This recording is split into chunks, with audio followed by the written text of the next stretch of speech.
Welcome, ladies and gentlemen. This is 11 inning stretch. I am joined by my co-host, as he stated before, dumbass Paul Epi, because he forgot to press the record button. So we are recording this for a second. Well, recording it for a first time, but we're all saying it over again for the second time.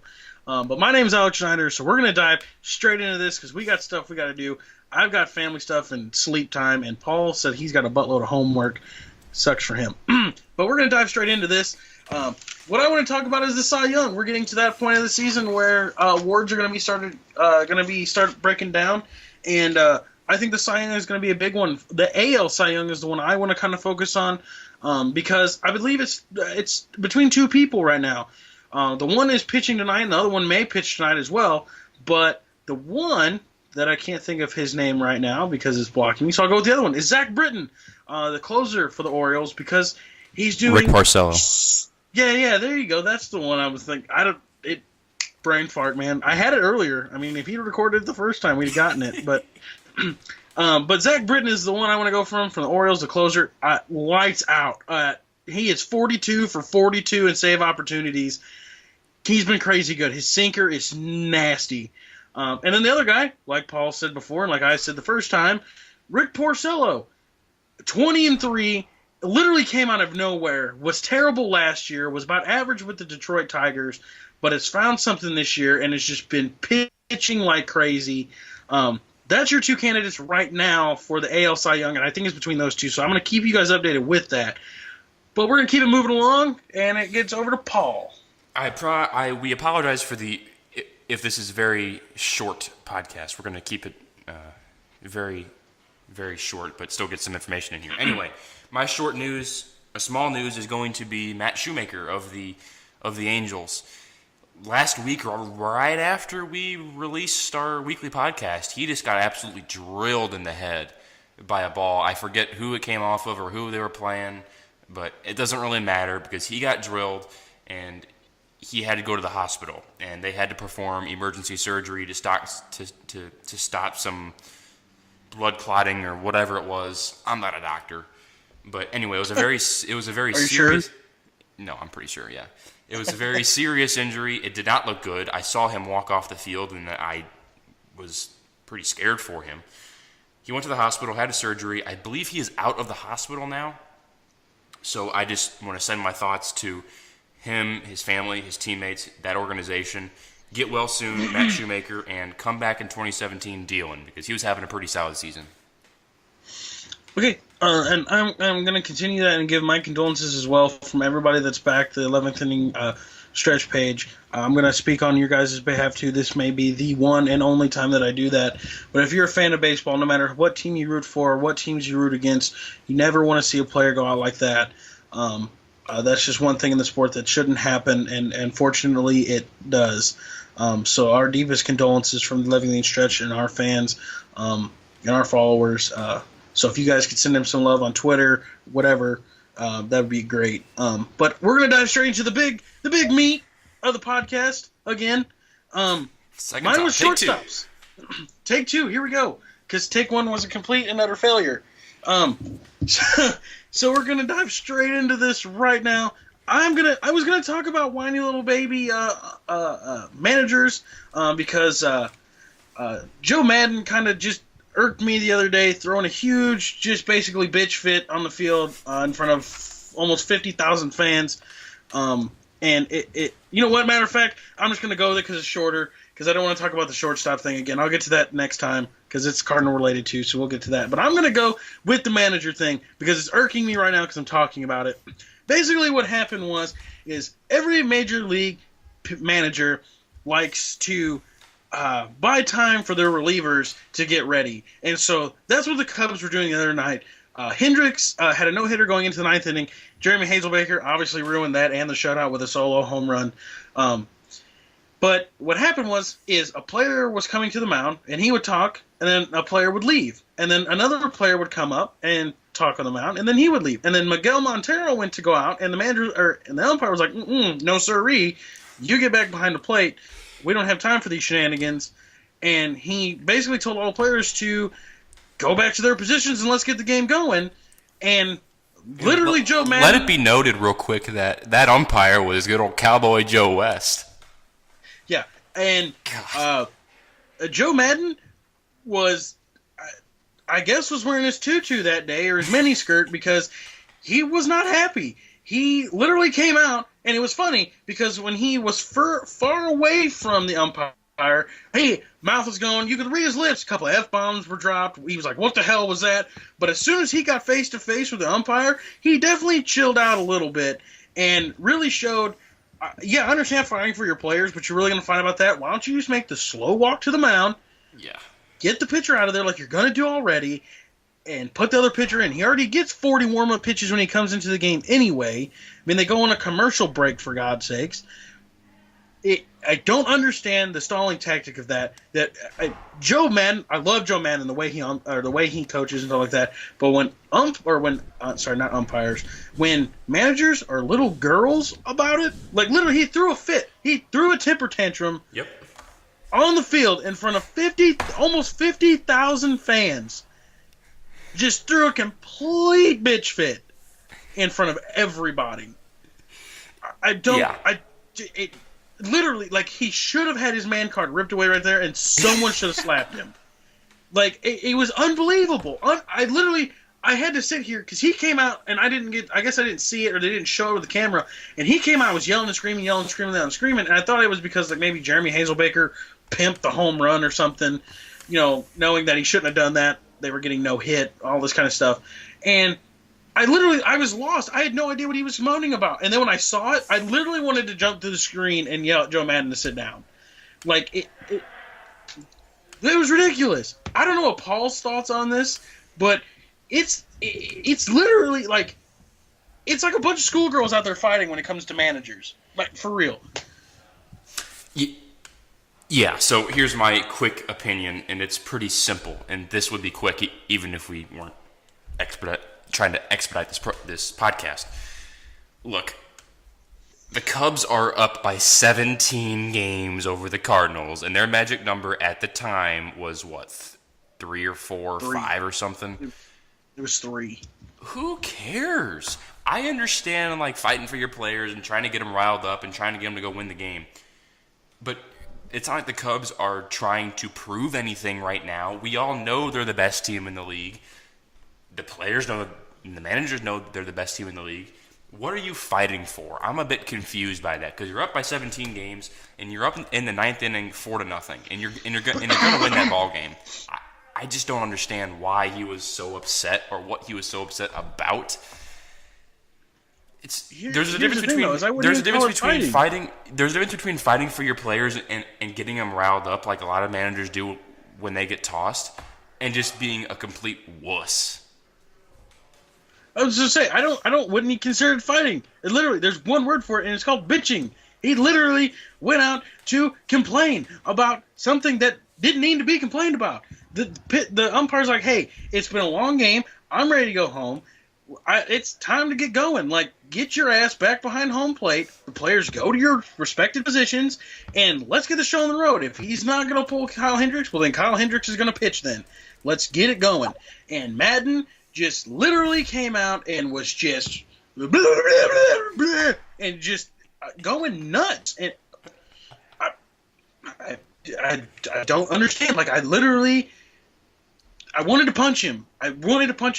Because I don't think I've ever seen, since he became the manager of the Cubs, I don't think I've ever seen a manager bitch and moan more than him. Like, and that's just because I don't watch a lot of the other managers because we don't see them. I watch the managers that the Cardinals play. And Mike Matheny is very quiet when it comes to managing. Very quiet, very stern, and just meh. But Joe Maddon is very whiny and vocal. And no pun intended because he drinks a lot of wine, but he's very whiny and complainy, and he's like that jealous girlfriend that just won't leave you the hell alone, that's just like right there, like snipping at your neck and just bitching and moaning and doing more bitching and moaning, and like just, oh man, it was just annoying. I literally stopped watching the game. It was like a 5-minute affair. I turned the channel, watched something else, and then turned back to the Cardinal game. And the worst thing about it was that the Cubs were going to win the game. They were up 4-0. Okay, you have to bring Hendricks out of the game. Whoop-de-doo. Guess who you bring in? Arguably the best closer in the game, and Aroldis Chapman. What are you whining about? You're going to win the game. You're going to win the division. Hell, I might go out on a limb and say you're going to win the World Series. So just stop. Yeah, I'm totally with you, Alex. I'm just going to call this the bitch and moaning segment. When we ever talk about Joe Maddon, we're just going to be like, oh, back to the bitch and moaning segment. Joe Maddon's at it again. Like, oh man, it drove me. It literally drove me nuts. Like, clearly, I mean, you're going bonkers right now. I can't get over the fact, like, what came through his mind and said, you know what? Now is a perfect time to stand up for my players. Let's go out there and give them what I got to give them. When you're winning by 4, your pitcher is almost no-hit, one of the best teams in the history of baseball. Sit your ass back down in the dugout, shut the hell up, and let's get on with the game. And enjoy your victory, too. Yeah. Yeah, exactly. Like, you went in the dugout with a smile, or you went in the clubhouse with a smile on your face, drank some wine, and... It's almost like he's trying to rub it in, to be honest with you. Well, and the thing is, too, is he got tossed from the game. He broke a rule because he got tossed from the game and then went and made a pitching change. Yeah, you can't do that, pal. Yeah. When you get thrown from a game, that means, hey, go sit your ass down in the clubhouse and shut up. That's all I have to say on that, because I literally could go on that for about an hour. So we're just going to move on. I'm not even going to give a segue. Just go ahead, Paul. Okay, topic 2. After that rant, thank you, Alex. Sorry, the bitch and moaning segment is over. So topic 2 started this past weekend. Rich Hill on Saturday took the mound against the Marlins. He pitched 7 perfect innings. I believe he had 9 strikeouts. 9 strikeouts, and he threw 89 pitches. 7 perfect innings. And what did the Dodgers do? Efficient. Oh, very efficient. What did the Dodgers do? Well, they pulled his ass in the game, and I don't understand it. Alex, I'll get your opinion here in a second. But I'm going to lay it out for you. Rich Hill has 7 perfect innings, throwing just complete lights out. But the problem is that he's been dealing with blister issues on his hand or his finger basically the entire season. Back when he was with Oakland in June and July, and there were trade rumors swirling around him, he wasn't pitching because of these bad blisters on his hands. So, Alex, what would you do? Would you pull him from the game and save him for the playoffs and the stretch run and, hopefully make a run for the World Series? Or would you let him stay in the game and go for history? I guess the manager bitch and moaning segment is still going because the Dodgers manager complained about the blister thing. I'm just going to make it simple, because the last time we did this, like a half hour ago... I wasn't recording. He wasn't recording, and I made it very long, and we definitely did some statistical looks at it. But here, I'm just going to make it clear and simple. Screw the blister problem. Let him become part of history. He's 36. He is a journeyman. He hasn't really been a stud muffin at the MLB level. Yep. Let him pitch the perfect game, for God's sakes. Do you understand? 7 innings. So you're talking 21 outs of the of the world's best hitters. However many that is. 9 of like the 100 million that play in the major leagues. But still, that's an elite class of hitters that he was. And he was going against the Marlins. Yeah, the Marlins are sliding, but when you had a lineup with a bunch of contact guys and speed guys, you're talking Yelich, you're talking Ichiro. A lot of guys that can just make things happen. On the Marlins, think about it. You have Yelich, Ichiro, Ozuna, Stanton. Prado's been having a great season. Their catcher, Real Muto, is a really good hitting catcher. This is not a weak offensive team. Yeah. Oh, and by the way, Zach Britton's in the game now, trying to close out 1-0 game for the Baltimore. I almost said Ravens. Wow, Orioles. But yeah, screw the blister problem. He needs to be in there. For me, he's pitching the 8th inning. If he doesn't allow anything the 8th inning, he's going into the 9th inning. When he allows a hit, take him out. Not a walk, because a walk is still a no hitter. When he allows a hit, that's when he can come out of my game. But if he doesn't allow a hit, he's in the game until it's over. I will let him go 120, 125 pitches if that's what it takes. Here's my opinion, which obviously doesn't mean much anymore given tonight's podcast. But problems. I am totally with you. Keep him in the game. And just looking at it, okay, 89 pitches through 7. You're looking at what? 110, 115 pitches tops. Figure 10 pitches an inning. 10 pitches an inning is considered very efficient. 100 pitches if you go a full 9 innings. If he allows a hit, pull him.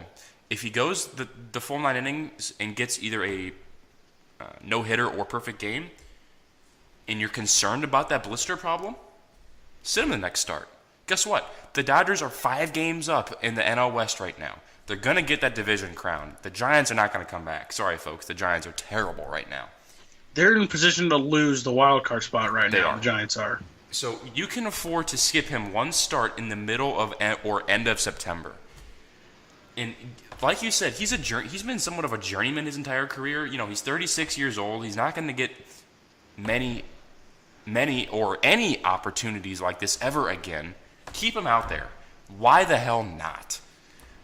I understand the blister problem.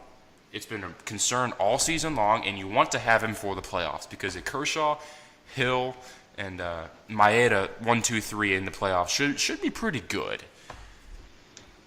But if you have to skip him a start, or maybe in his next start have him only pitch 70 or 80, or maybe 60 or 70 pitches, well, what's the problem in doing that?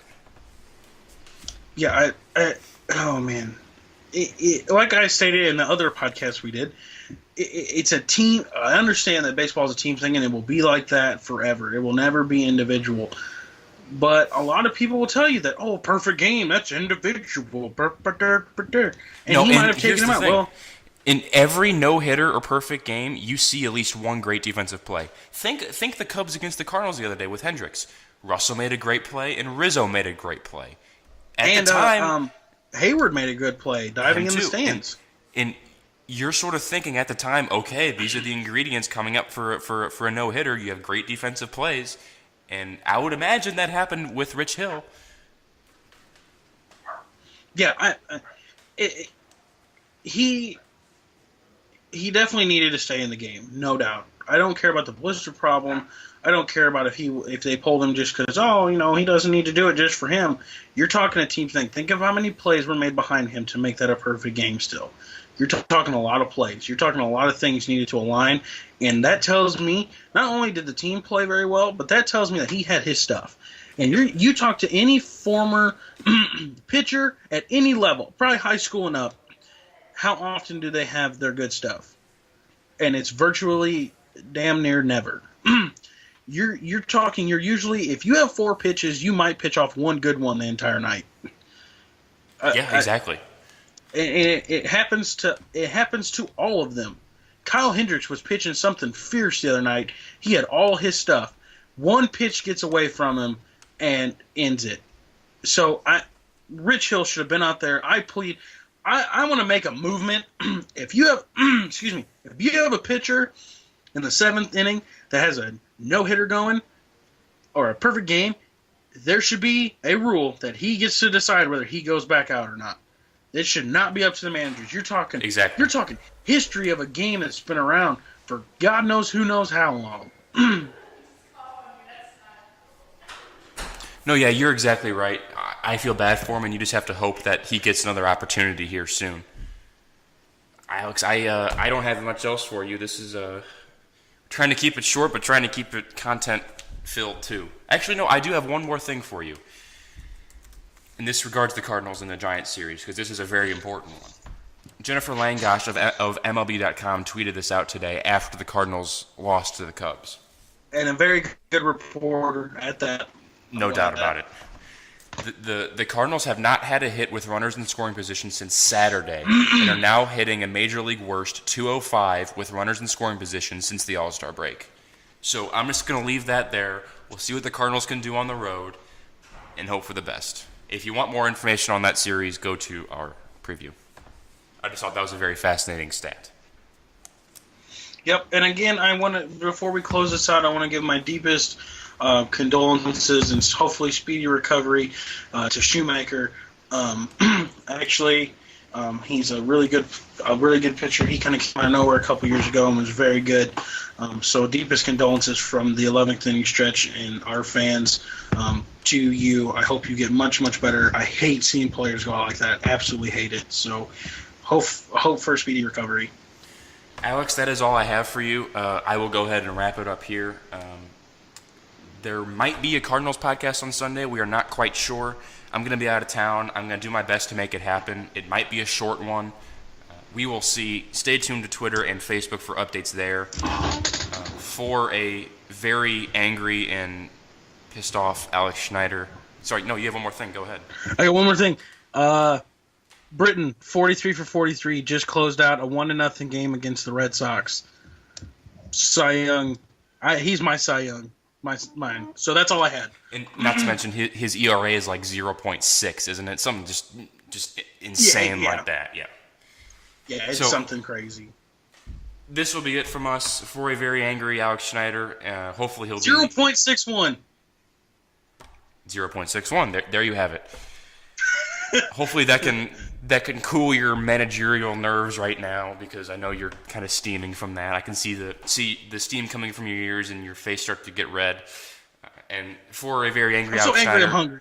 My name is Dumbass Palepi. I just checked, and this podcast is recording, so this will be going out onto YouTube. Thank you very much for joining us, everybody.